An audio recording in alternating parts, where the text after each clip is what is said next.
Hello, everybody. Welcome to our fourth and final Clash of the Correspondents during this international break. And we've got a big one ahead of the weekend. Let me introduce you first to our Arsenal correspondent at 350, Adam Pritchard. How are you, Adam? I'm doing good, thanks, James. Good man. And we're also joined by our Liverpool correspondent at FPL_Loco Lord, Dan Lord. How are you, Dan? Yeah, I'm good, mate. Good man. Adam, firstly, congratulations on the North London derby win, mate. It already feels like weeks ago, thankfully. Was that Arsenal being very good or Tottenham being very bad, or was it somewhere in the middle? Yeah, I think it's sort of a 6 of one, half a dozen of the other kind of situation. I think the last 20 minutes aside, where we looked determined to completely bottle it. What was that? I've no idea. It's probably the most dominant performance I've seen us put in a North London derby in quite some time, because we were just like better in every single department, and like a complete wonder goal aside, you didn't really have anything until those sort of dying moments when we almost gave you the opportunity to come back into it.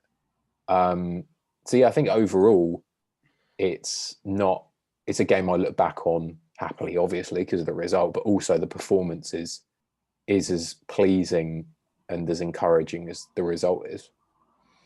Remind me why I invited you on again. Was that a product of what happened at West Ham as well? It was like you finished the Tottenham game, carried that into the start of the West Ham game, and then recovered yourselves again. Well, I mean, what was that first half hour at West Ham, mate? Well, again, I think the first 30 minutes against West Ham was the worst football I've seen, probably under Arteta. It's certainly the worst football I've seen this season. It's interesting because Lacazette came out afterwards and said something along the lines of, "We didn't respect the game plan of the coach," like referring to that first half. And you sort of think, wow, that's a really weird thing to say. Is Arteta trying to get them to do anything too complex? But to me, that's not what it looked like. It just looked like, well, mainly because it's a similar setup to something we've had previously. All right, Aubameyang started on the right, which is not where I would ever play him, and I don't think any Arsenal fan likes him. I agree with that as well. He's woeful. Maybe it's the fact that him and Chambers have never played together as sort of a fullback winger partnership. But it's a weird thing to say that you didn't respect it. I assume he means they didn't follow it. But yeah, the complete lack of application, a complete lack of seeming drive and desire, which is just worryingly characteristic of Arsenal over the past few years, really. And as soon as Ødegaard sort of stepped up and took the game by the scruff of the neck, then we were away, really. I would describe Arsenal as the Viennese finger of biscuits, Adam. You knew this was coming. I knew you were going to bring it up. So, Adam, have you seen this, Dan? This brilliant biscuit thread? We're a wagon wheel, apparently. Yeah. Don't worry, we're going to come on to that, mate. So, Adam did this brilliant thread on Twitter just over a week ago. Premier League clubs as biscuits, and described Arsenal as, they've been around for a while and have an air of finesse that you associate with the name. You see them around a lot, so assume they must be popular, but you're left underwhelmed as you realise they're just a fancy bourbon, prone to crumbling. Is that accurate? You tell me. I'm not sure that you are prone to crumbling as such now under Arteta. What do you think of Arsenal at the moment, Dan? Yeah, I've been impressed, actually. Since Christmas, they've come on leaps and bounds, haven't they, really? I think Arteta's got something about him. He's not afraid to, bring some of the young ones in and give them loads of responsibility and push some kind of big money spending, and big money players out in order to do so. I think they've got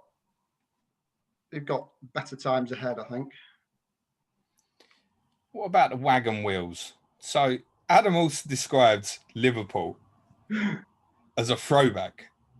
Their fans are adamant they're the best thing since sliced bread, which is apt because that's the last time they were relevant. A recent renaissance boosted their popularity, but taking out their core makes you realise they're average at best. Adam, you got anything you want to say to Dan? I sort of put in that first line because I just thought it was too good to miss out. But to be honest, average, take out the core average at best, then that hits the nail on the head, and we've seen it this season, haven't we? You're far too honest, Dan. You're far too honest. Talking about a team that pissed the league a year ago. We last spoke to you, Dan, before the Burnley game, and there was concern. Like even Jack came on to Turfy Topper, our Burnley correspondent. He said, "I fancy it at Liverpool actually strongly," and that was the first time you lost at Anfield. You lost every game at Anfield since. Can you? I mean, that's 3 months ago. Can you believe that? I know it was in a bad place 3 months ago, but can you believe it went to that extent? Yeah, I can't believe it went to that extent. No, of course not. Who'd have thought Liverpool won't win at Anfield for 3 months? It's unheard of. But it doesn't surprise me we've lost so many because we have been so poor and deserve to lose the vast majority of them games. Did something get fixed in the Wolves game, do you think? The solution, I said before the game, as soon as I saw Fabinho, a defensive midfielder, I was like, that's all I wanted. That's all I wanted. Play 2 young kids at centre half. I don't care, but don't pull Henderson and Fabinho out of their roles to play them as centre halves. They're not centre halves, and they had the plaudits, but actually, in my eyes, they have so many faults. And people are saying, "Oh, well, Fabinho's a world-class centre back as well." No, he's not. He plays centre back like a centre, a defensive midfielder. He can't do it. He chases the ball. He gets caught out of position because that's his role as a central, defensive midfielder. He hunts the ball down. He wins it back. You can't do that as a centre half. You're the last line. If you're trying to nick balls, you leave yourself exposed and you leave your teammate exposed or teammates. And I think that's the biggest problem. And as not convinced with Kabak as I am, along with Phillips, I'm much happier that they're actually there and we're getting Fabinho further forward. Do you think that sticks now, Phillips and Kabak, like till the end of the season, unless Van Dijk returns in a month or so? Do you think that sticks now? I hope so. I hope that Fabinho and Henderson, when he comes back fit, don't go back there again. I'd rather lose every single game towards the end of the season, to actually just do that. As someone who's played the game a lot myself, obviously not to that standard, it's completely different. And at that level of football, a Premier League level of football, to ask a central, midfielder to play centre half is bonkers. And I think he dropped a clanger a little bit there, Klopp. I know he was under a little bit of pressure to have experience back there, but actually experience of central, midfield as a defender, going back there over someone like Nat Phillips, who's probably played there since he was 6 years old. I don't get it. And I'm much happier with the balance of the team now than then, for sure. There'll be bigger tests to come in terms of some of the offensive teams you'll face. Obviously, Arsenal this weekend, Villa, assuming they've got Grealish back the week after, are going to be bigger tests than Wolves offensively. To bring you back in seriously, Adam, is Dan right what you're saying about Liverpool? I mean, how do you look at it from your perspective? What's gone there? Is it just as simple as saying they've had too many problems at centre-back? I think there's a couple of things. I do agree with Dan to an extent that it did sort of feel like Klopp was cutting off his nose to spite his face in a way. It's like you're weakening 2 areas of the field, and not just 2 areas of the field. You're weakening the spine of your team. And you think of how rock solid that spine of Liverpool had been in the overall transformational effect it had on their side. That sort of Henderson, Van Dijk, Alisson axis was key to your success over the recent years. And I don't think it's a coincidence that Alisson's drop in form, obviously he's had personal issues, which are very tragic and understandable that that's affected him. But I don't think it's a coincidence that part of his problems have come in a time when he hasn't had that solidity in front of him, because it just throws everything off. It throws the whole defensive structure off, the communications you have, a problem I had at Arsenal for so long was the spacing between the midfield and the defence. And when you shift around those partnerships that have been so solid for so long, that's what you get. And I think you can see that's happened at Liverpool. Sometimes the centre-backs weren't sure when to push up or when to stand back, and Alisson himself wasn't sure when to come out and claim the ball or when Kabak was going to deal with it, for example. And I mean, Fabinho, I think, is a world-class defensive midfielder. So having him in his rightful position is always going to help. I do think, though, there's another thing in that the context of playing football in this sort of COVID-affected season, the compressed time scale that has occurred between the last season, coaches are getting less time, I think, to train on the pitch. It's a weird environment. I think that has affected Liverpool's preferred style of play. I don't think in general the fullbacks have been as successful and as potent this season as they have been previously. And I think that's significantly affected their attacking output as well. Because obviously it's not just the defence that are a cause for concern. I mean, if you concede a goal to Burnley, it's not the end of the world if Salah bangs in a hat-trick, is it? But that's obviously not been happening as much. And I'm right in saying we did a Patreon podcast a month or two ago about Klopp's spell at Dortmund. I think you listened to that, didn't you? Yeah, and I know you wanted to have some feedback after that as well, because one of the really interesting things I found in that was doing a bit of research on some of the people who wrote about Klopp's spell in Dortmund, where very suddenly, not the season after they got to the Champions League final, lost to Bayern, but in 14-15, they were bottom of the league at Christmas. There was a lot of what went wrong. And one of Klopp's quotes at that time was that basically he felt you couldn't coach a team during the season. And I found that quite alarming. It was almost like, and bearing in mind, that's not something he said recently, it's something he said 5 years ago. But he basically said that all the work you do with your squad is basically done in pre-season, and then it's just a little bit about man management during the season. Did that particular comment alarm you? And was there anything else from that pod you wanted to bring up? Yeah, that comment did alarm me, and it alludes a little bit to what Adam just said. With it being a COVID-y season, you know, we've not had that training time on the pitch, and actually, you know, take out, you know, rip out your centre halves, and then need to have that coaching session and not have it, then it kind of makes sense as to why they've dropped it off the end of a cliff. One of the things I kind of, when I spoke to you on the message about it, one of the things I didn't agree with is that actually this right, it's been writing on the wall for a while as this, because in my opinion, Liverpool have a fantastic 1 to 11, maybe 12, 13, but actually squad depth is poor, really poor. You know, I'd take United, I'd take Tottenham over Liverpool's squad. Wouldn't.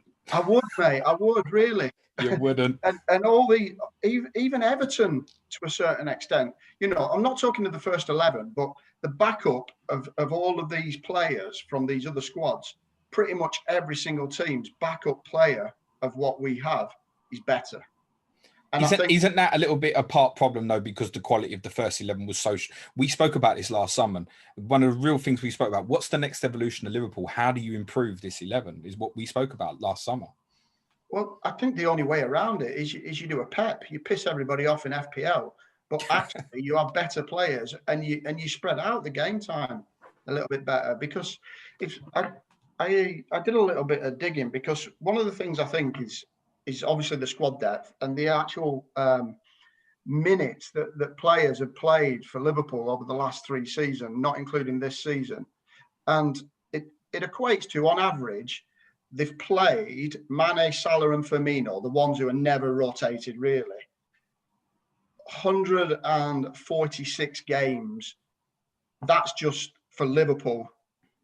Firmino has represented Brazil 40 times in that period as well. And they've just been flogging them. And I think all that, coupled with the injuries, coupled with COVID, that's why we've just gone shit. You probably saw Jamie Carragher's analysis about 6-8 weeks ago, which I think... I can't listen to him, mate. No, I didn't. No, you know how the rest of us feel. I think Carragher's all right, actually. But I think he highlighted that as well. I think he looked at all forwards over the last 3 or 4 years, and I think Mane, Salah, and Firmino were in the top 10 for minutes. Might have even been top 8 or so. And between the others, there was only like one player. It was like Kane from Tottenham or Aubameyang from Arsenal, something like that. It was only one player from the other clubs. It's my son walking in, as you do. Hi, mate. That's not weird in the middle of a podcast. Completely thrown me off track there. What am I talking about, Dan? You were talking about Carragher, talking about the... the amount of minutes these guys have played. And it just levels out to what you said, right?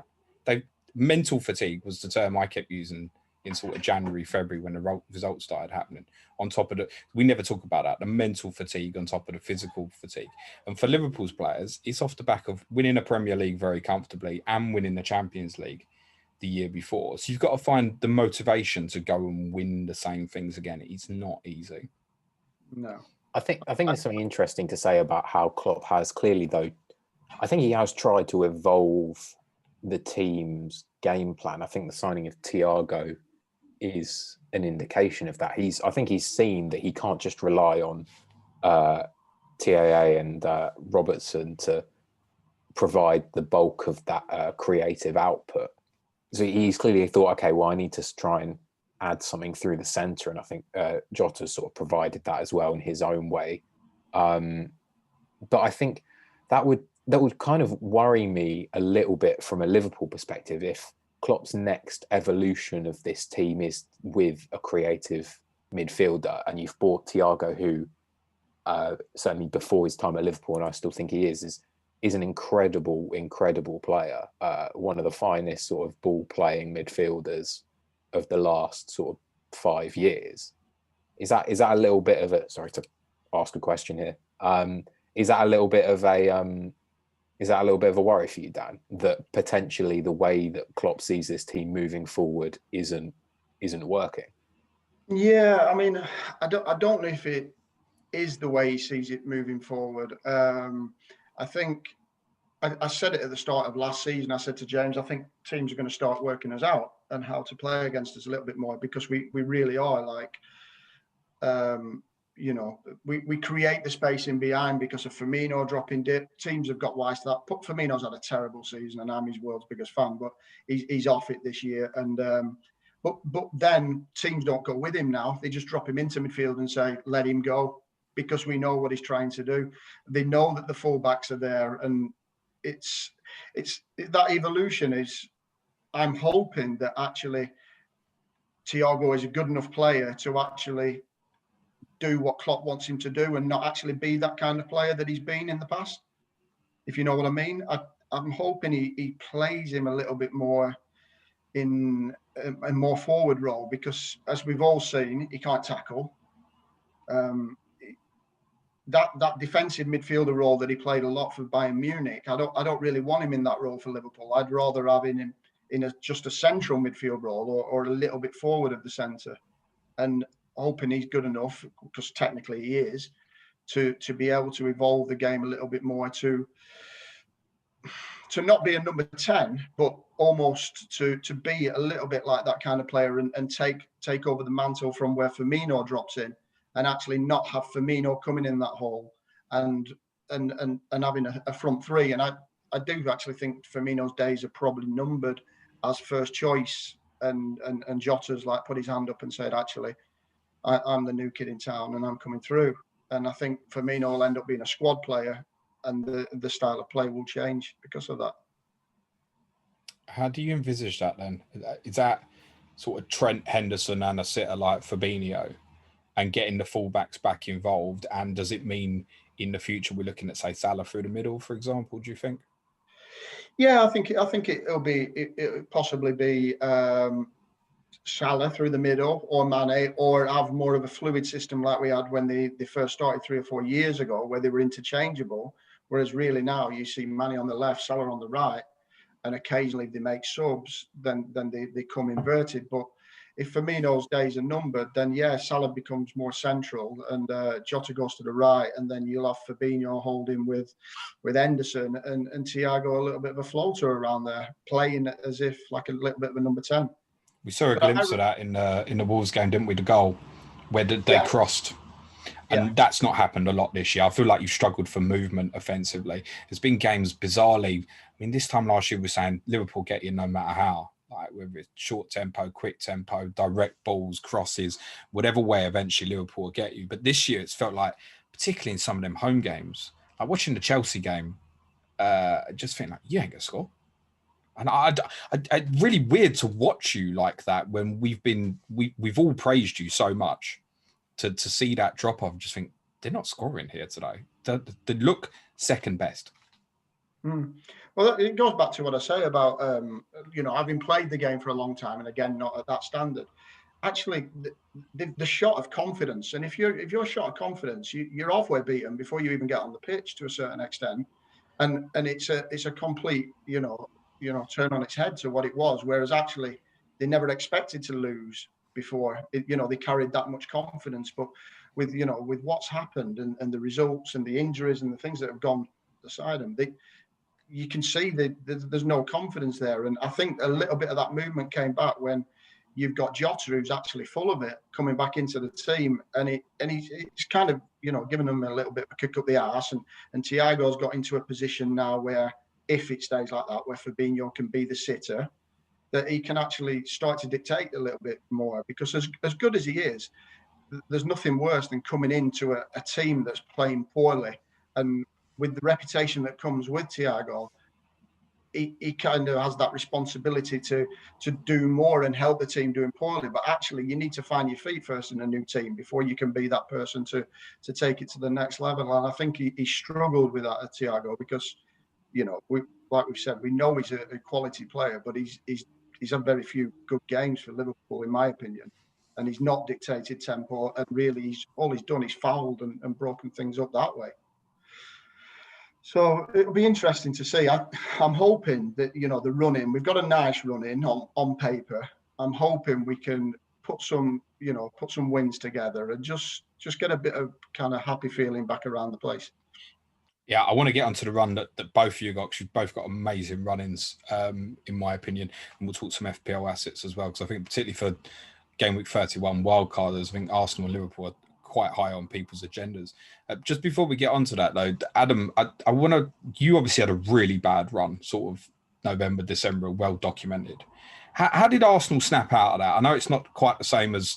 Obviously, Liverpool were champions, expecting them to win every week. But your run was horrendous, right? The R word even got mentioned at certain points, which seems laughable in hindsight. What did Arsenal do to snap out of that, do you think?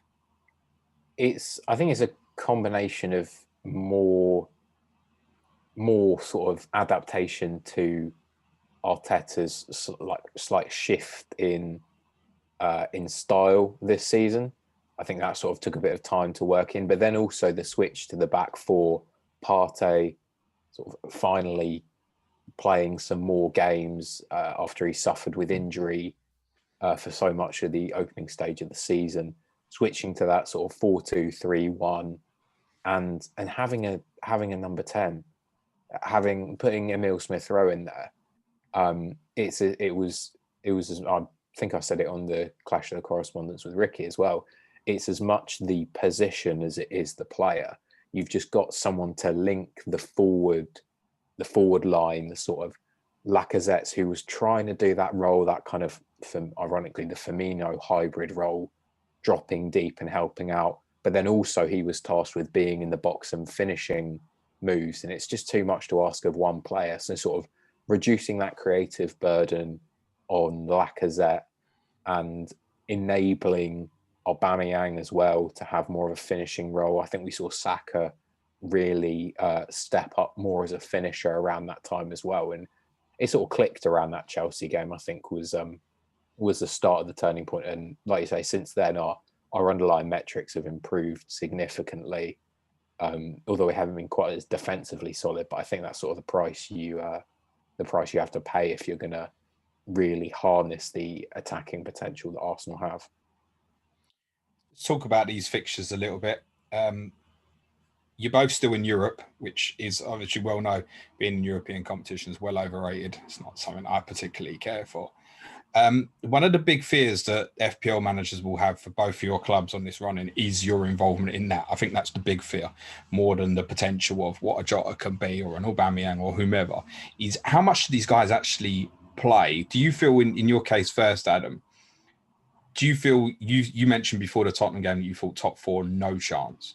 Can you see all the eggs going into this Europa League rather than the Premier League?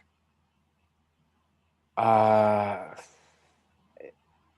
can't see all the eggs in quotes. I don't think Arteta is that kind of guy. He just doesn't strike me as the kind of guy that would risk it all, given he's got no pedigree at all in European competition. And B, I don't think he'd want to throw those games away. I think he would still see Europa League qualification via the league as it is a possibility, and I think he sees it as that. And I think even though it wouldn't be a success, I think you could say that will probably be par.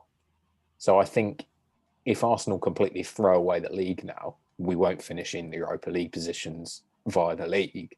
We're going to be in this sort of Vanarama Conference League thing, maybe even not then. But we can't both be in it, Adam. Yeah, well, thank God for that. Although if two clubs were to find a way to be in the least respected European league, it would be Arsenal and Tottenham. Maybe you'll get in it and we'll finish third in Europa League and we'll see you in that next year. Oh, yeah. But no, yeah. So I can't see all the eggs going into the basket. I think what would likely happen is you'd see players like Saka, Saka's Premier League minutes likely to drop off around the European fixtures, especially with sort of this niggling injury that he's got at the moment, and his performances output-wise and sort of from an eye test perspective have dipped a little bit recently in the last month or so, despite the fact that he's obviously the greatest English talent, and we all know that and agree with that. James is hurrying me up. Stick to biscuits, Freds, boy. Carry on. Yeah. So yeah, I think you'll sort of see players like Saka, the younger players, will have their minutes managed more, basically. I don't think for people like Aubameyang, he's not someone I am worried about. He's done the Thursday, Sunday thing pretty much throughout the majority of his senior career. Defensive-wise, yeah, maybe Tierney could see his minutes managed in the league as we sort of, if we get to, say, the sort of semi-final, I think maybe then you start to worry about him a little bit more. No one's picking any of the centre-backs, are they? So I think probably not. I guess Leno would be interesting, and I presume in your case he'll play all the games in both, won't he? I would have thought. Tierney, I guess, would be the favoured one defensively, unless you want to tell me something different about Bellerin or something. There's been a lot of rotation at right back, though, isn't there? Yeah, no, I don't really think the right back spot is nailed down. I think Bellerin might go in the summer. That's sort of my understanding of things. And centre-back wise, David Luiz has been playing a lot recently, which He's is the one who seems to have the favouritism now. Yeah, Gabriel is Arsenal's best centre-back. And I think Rob Holding's been really harshly done by. I'm not really sure why he's suddenly dropped out of the picture, because I was thinking prior to this sort of latest run of games, he had a really good chance of getting in England's Euro squad. The form he was in and the defensive solidity he had brought to Arsenal's back line. So yeah, I don't think any of the centre-backs are really ones to go for. I think I can see me getting Tierney next week. Definitely to go to the end of the season and just make sure I've got the cover on the bench if I go down that route. I think that's the sort of thing, at least with the defenders, unlike Aubameyang and Saka and Lacazette, who, if they're benched, they'll probably come on or they might come on. Tierney's not going to get sort of 10, 15 minutes at the end, especially with his injury history. With players with injury histories, you don't sort of, especially if they're defenders, you don't sort of bring them on for no reason. Just looking at Aubameyang's minutes recently, obviously didn't play at Leicester. After I think you played in Greece, didn't you, against who did you beat before Olympiacos? Benfica. And he obviously didn't play in the Tottenham game, although we don't think that had anything to do with Europa. We think that had something to do with disciplinary issues. He then played at West Ham wasn't great. Let's be honest. Was probably your poorest defensive player actually on the day. Is there any concern about him being a natural first choice starter? Genuinely, is that a ridiculous question? No, it's not a ridiculous question because he's probably the most out of form player in that attack right now. But yes, in a way, because he's the club captain, because he's the highest profile player at the club, because he's the most expensive from a wages perspective, and because he's been our top goal scorer every season since he signed. And also because Arsenal's style of play began to shift to harness his abilities effectively. And part of the problem with Aubameyang is because he's naturally a low-touch player. In the games that he does well, you still don't notice him. All he does differently is he just scores goals. That's the only difference. If you're noticing him, it's because he's doing something wrong, effectively, or because he's not scored. So that's the kind of player he is. And what has benefited him for so much of his career and so much of his Arsenal career is that he just has scored loads of goals. He's always looked lethal. And something I I said to someone on Twitter after one of the European games, I think it was the Benfica game, is that even though Aubameyang didn't score, he still got in all the right positions. He just didn't finish them. And that for me is, even though people are like, oh, Aubameyang's missing loads of chances, I'd rather he miss chances than not get them. And just be quiet. I mean, like at West Ham, was just quiet, right? Yeah, exactly. And I think that is down to the fact that he was played out on the right. I think he's played out on the right. And then even when he shifted over to the left, that sort of still throws your entire game off. And you've got to be more conscious of perhaps Kufau on that right-hand side with Tierney being more advanced. You've sort of got to think, okay, well, now I've got a fullback who's more likely to bomb on than you would expect Callum Chambers to. So yeah, let's say FPL wise, I own him, and I've reaffirmed over the international break. I've sort of taken a break from FPL, but thought about him as a player, and I'm not really worried about him. I'm not considering selling him. For sure. Scored 22 goals in the last 2 Premier League seasons, 7 assists, 5 assists in those 2 seasons respectively. He scored 9 goals, 1 assist so far this season. The biggest damning statistic I think is he's only scored in 6 Premier League games this season. Mm. That's a little bit scary for someone you potentially, because of his price, I think naturally, and the fixtures you have, you'll be considering for the armband, won't you? Many of us will be if we go in that way. Well, Aubameyang's got Sheffield United this week, he's got West Brom this week, etc. He'll come under consideration, won't he? Isn't that dangerous for a player who consistently has shown explosiveness, but bar 2 games this season, Leeds and Newcastle respectively, he hasn't? Yeah, no, but then again, you look at the teams that he scored against, Leeds and Newcastle, and those are the kind of teams that Arsenal have got in this upcoming run. So I think it's a difficult one. I don't know if even looking forward, I would be captaining him in many of the games upcoming. And yeah, I guess you could say, well, that's a waste of him at his price. But if I think he is the most likely Arsenal attacker to start every game from now until the end of the season, and you think Arsenal's fixtures really are that good from an attacking perspective, I think the premium is probably worth it just for the mental side of it. Like, for example, I think I'd rather have Aubameyang and Jota than Salah and Saka. Or maybe that's a question to ask Dan. I don't know. Or maybe you, James. What do you guys think? I agree with that opinion. Your thoughts on that, Dan? Aubameyang and Jota or Saka and Salah? Saka, Salah for me. Is that just because of your faith in Salah? If I was no, not necessarily. I'd take Jota and Saka would be my 2, obviously the same position. But I would take Jota and Saka. I currently have Jota. He's going nowhere. I currently have Tierney, and if I was to bring an Arsenal player in and money wasn't an option, it wouldn't be Aubameyang, it would be Saka. I would advise against that. Because? I'm not going to do it, but if I was to do it. Go on, Adam, because? Like I said, I think he's sort of struggling a little bit for form. And I think there are other options in that right wing position that perhaps haven't been given the chance that I think they deserve. I think Emile Smith-Rowe can play out there. He used to play out there for England's youth ranks. And I think Nicola Pepe, despite the sort of derision that I'll get for saying this, I think when he's played, I think he's looked really, really pretty good this season. Prejudged by the money, isn't he?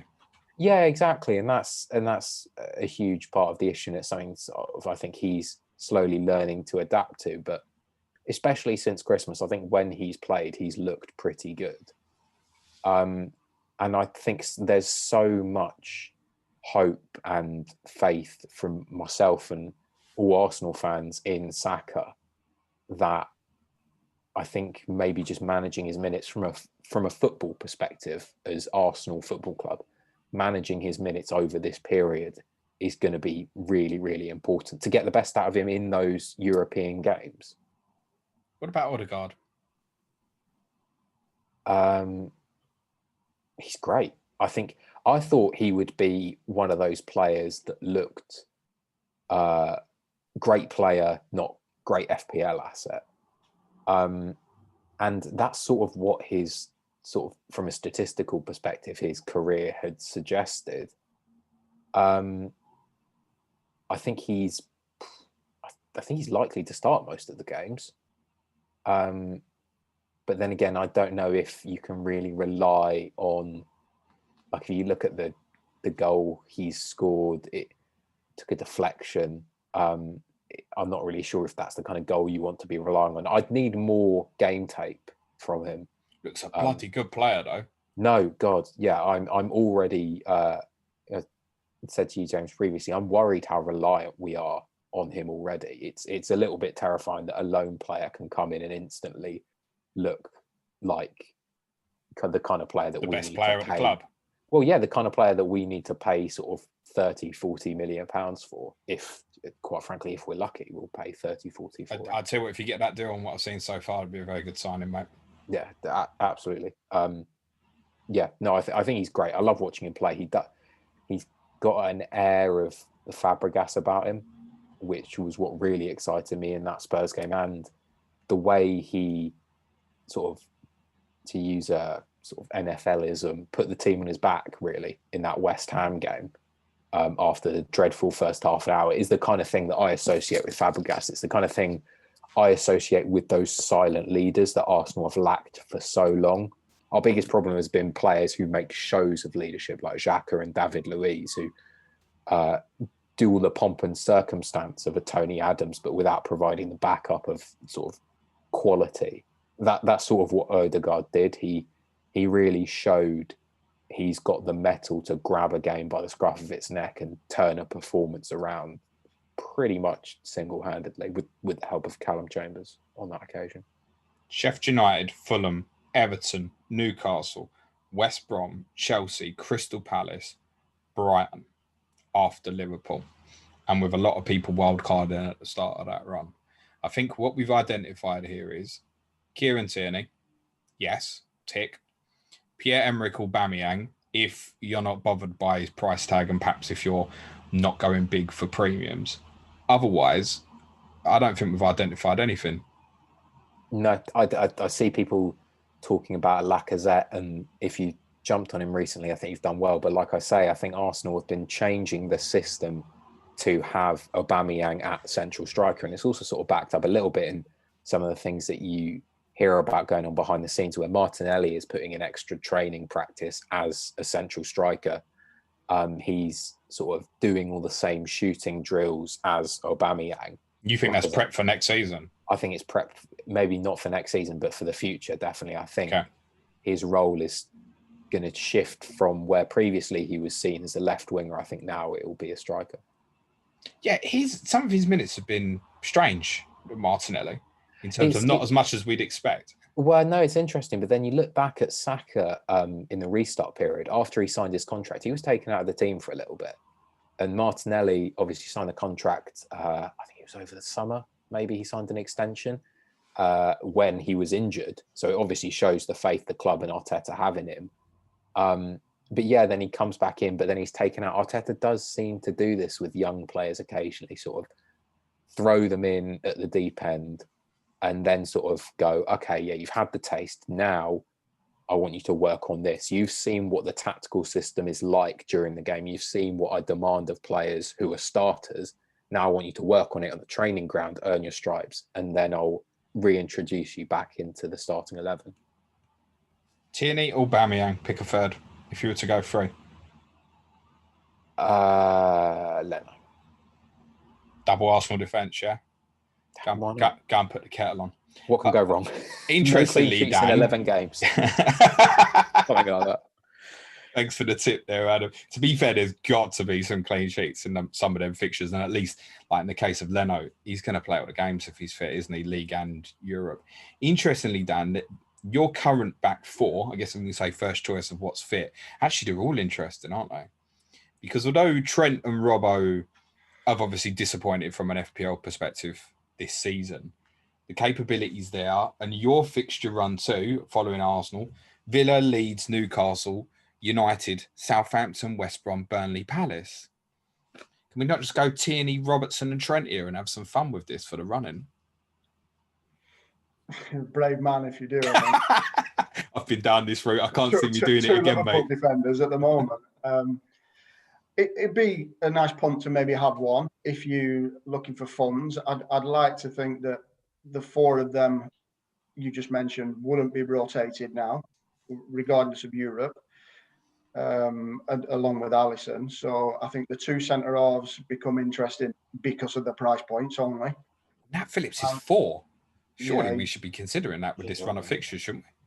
Well, I mean, he'll stick his head on anything, won't he, Phillips? So he'll throw himself at everything if he's in the box. So he might grab a goal or two in the running. Who knows? It's just, are you looking for clean sheets from this side? I think the possibility, if they line up like I said they had, with Fabinho coming now as a central defensive midfielder and stay like that, possibly. You look at the teams they're playing against though, and on paper, yes, they look good, but actually these might be teams that are absolutely scrapping for their lives. Your Southamptons, hopefully West Brom will be down by then. Burnley will be safe, last game of the season. But, that's a little bit of a worry where they'll be like that. But if they are like that, the flip side would be they'll play very defensively, I would have thought, and say a point against Liverpool. It'll be a good point, if we're in the relegation battle. So actually, they're not going to express themselves to try and score goals, even though we obviously vulnerable this season. And then Robertson was our best player for the first third of the season, and he's just disappeared now. And it's just a knock-on effect to everything. Mane has just disappeared, and obviously they're on the same side.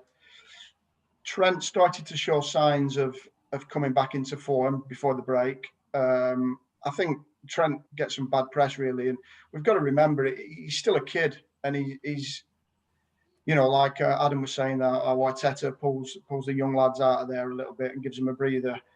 And obviously he came out through injury, but there's a lot of expectation on his shoulders. And actually he's still only a young lad, and he's had 2 stellar seasons, obviously. And he probably needed a little bit of a break, and I'm glad England didn't call him up for that reason, because if you're going on merit, he's nowhere near the best right back in the country. As everybody said, he was best right back in Europe last season. But he needs to be taken out of the limelight a little bit and just concentrate on his game and not what everybody else is saying about him. I think people have picked up quite a bit on Trent because the last 2 clean sheets, Sheffield United and at Wolves, there's been no attacking returns from Trent. I mean, he's only got 4 this season, and 2 of them were in one game. Guess against who? Yep, Tottenham. But he's picked up 9 points in those 2 clean sheets, Trent. And I think that's what's really appealed to people, because then you think, if you put the attacking return on that, you're automatically looking at that. Normally happens with him anyway. If you get the attacking return, you obviously get some bonus with it. But the 9 points from the 18 points from the 2 clean sheets, quite encouraging. That's what I think people have really picked up on with Trent. But if you looked at the numbers, 1 goal, 3 assists, 6 clean sheets, I think he's only missed 3 or 4 games this season. That's not justifiable at 7.3, is it? Even I have to, and I was his biggest fan pre-season. I'd have paid any price for him pre-season, but I can't see me paying that now for him. No, and this is going back to what I said. And he does look like he's had a poor season, as of 95% of them. And but just recently, he showed glimpses of kind of just getting his eye back in, getting his form back in. His crossfield balls. When did you ever see him knock them out of play? It was like 9 out of 10 were straight to Robertson, and he's banging them out of play. He's crossing. He's just been poor, and it's just coming back slowly. So, as a good differential, because if anyone's got any sense, they'd be off Liverpool defence and Trent at the moment. It might just be a nice little pick on the run-in if you can afford that. Well, that's it, isn't it? On a wild card, if a lot of people are going to do that potentially after the Arsenal game at the weekend, I think you look at them fixtures, and that's part why the two of you are both here, is you look at after this weekend and go, wild card, I can't not have some Arsenal and Liverpool. I feel like with Arsenal, it's really clear to me, Tierney. With yourselves, I'm really not sure between the Trent Robertson argument, or if I'm just better off just going with Phillips and going, do you know what? It's probably only going to be 6 points, but any return I get for 4.0 will feel like a bonus anyway. And it might allow me to fit in Aubameyang, unbelievably. Yeah. I'd go Saka Alexander-Arnold. But I see where you're coming from, and it's that decision you want to make, and it depends. How much points do you have to make up? You potentially could be on the back of a 15, 16, point haul with Trent at any given week, whereas Phillips, you'd be lucky if you get 10, won't you? Let's face it. So, I think Trent's the better pick there, and then I think it's only Jota and Salah are your other two. I'd minus Mane out as well. He just looks, he's just so off it, completely off it. And, most players are form players. If you're in form, you thrive, you've got confidence. And in the likes of games, he was getting into good positions again. And maybe because of the movement you alluded to earlier, with Jota coming back in and having a little bit more fluidity up there. And he could be the one that gets more goals going on the run-in. But, if you're looking at Salah's your number one choice simply because he's on penalties. But Jota would be my favourite choice, even if I had enough money for Salah. That's part of the point, isn't it? If you're just going with one, how would you justify at the moment paying 5.7 more for Salah than Jota?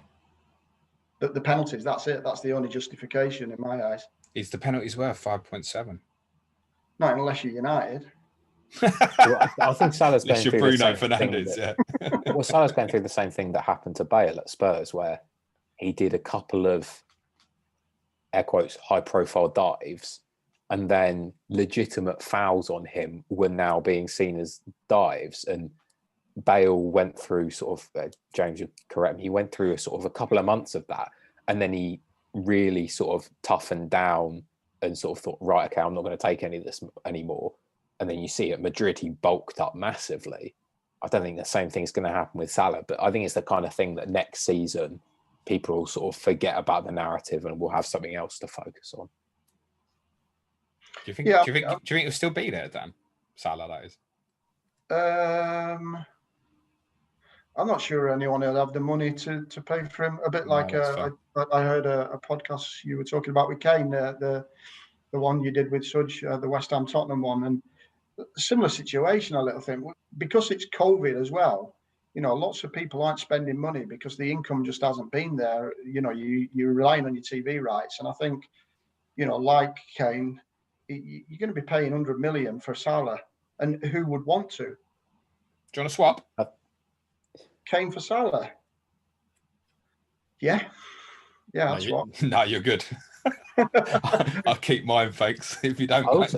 I think there's also the issues that, like, why, if you're going to have to pay 100 million plus for either of these players, why would you pay that when you could probably pay the same or less for someone like a Haaland or someone like Sancho, both of whom are actively linked with sort of moves away, and they're younger than both of those players as well. So the problem with Haaland seems to have been, I learned this since we did our C.O.T.C with Johnny Pringle last Thursday, the Haaland escape clause doesn't actually come into effect until the following summer.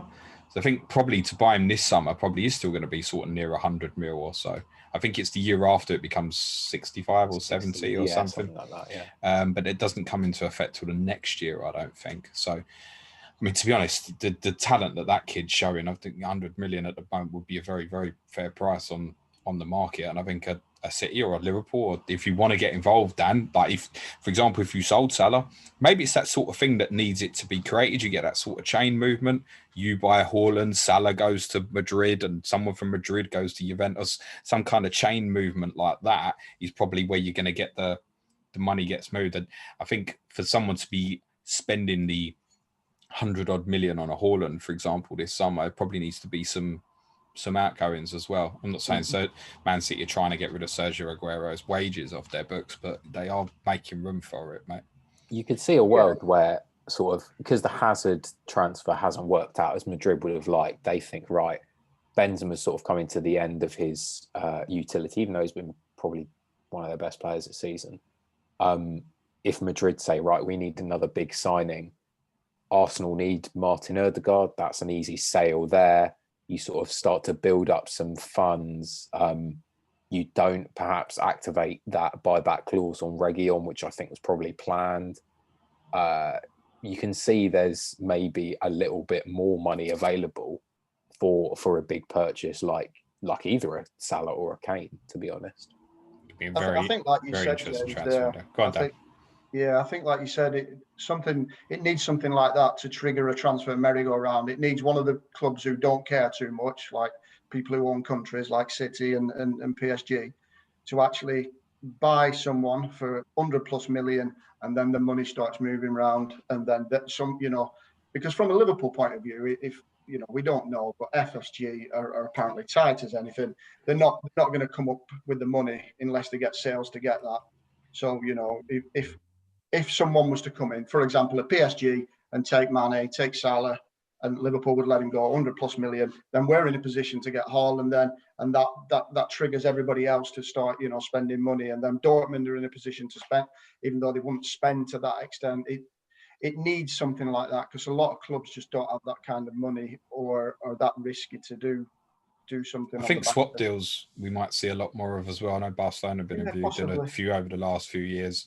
I'm not suggesting that's money laundering, it might be part of it, but I think swap deals between big clubs, even if it's a case that you went, Salah goes to Madrid, I don't know, there's 20-30 million, here's 3 of the best kids or something to get you back in return. I think people are going to have to be a little bit clever in terms of how they move in the transfer market. And in terms of FPL, Dan, with Jota's, I mean, still under 5%. It feels like everyone on Twitter wants to buy Jota, but he's still under 5% owned overall. So still a big differential. He's going to be in nearly everybody's game week 31 wildcard, isn't he? I think people that go down that route. He's just got an eye for goal, hasn't he? I thought he was a good player at Wolves. I think he's a very good player now. I've seen, what I've seen of him at Liverpool, and obviously he's tearing it up for Portugal as well. He's just a very good player and probably underrated. And actually, there was, even though it's not really related, it's a little bit like Neto now at Wolves. Everyone's saying he's a good player. That guy's going to be world class. I'm telling you now. And he's got like a Ronaldo mentality. You know what I mean? This guy wants it all. And don't be surprised if people are paying 100+ million for Neto in 2 or 3 seasons, because I think he's going to be world class.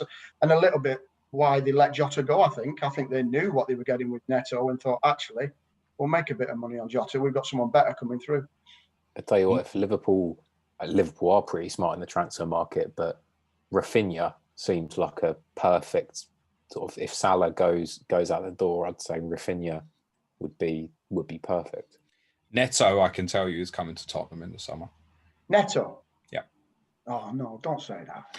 To be honest, all it is I know our Wolves correspondent Bradley Parker is listed. And I know he'd be so happy with what you just said about Jota, because he's sitting in his room right now going, I told everyone 2 years ago Jota's going to be dynamite. No, Neto's not really coming to Tottenham. I'm sure he's got bigger standards, Bradley. Don't worry.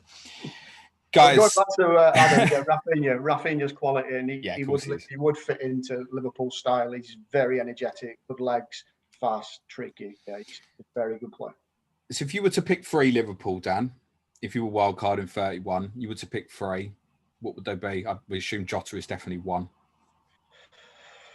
I probably wouldn't pick 3, but if you put me in, it would be Jota, Salah, and Trent. But I'd probably do just Trent and either Jota or Salah, I think is the smart move. Or if you didn't want to go for Trent, then one of the cheap guys or Robertson. But I think Trent and or Salah, Jota. I wonder if, because Tottenham now have that double in 32, and a lot of people be thinking with if Son's fit, Son's obviously going to take up quite a bit of money. I don't know if that makes there'll be less people that would have gone for the likes of Salah and Aubameyang because of that.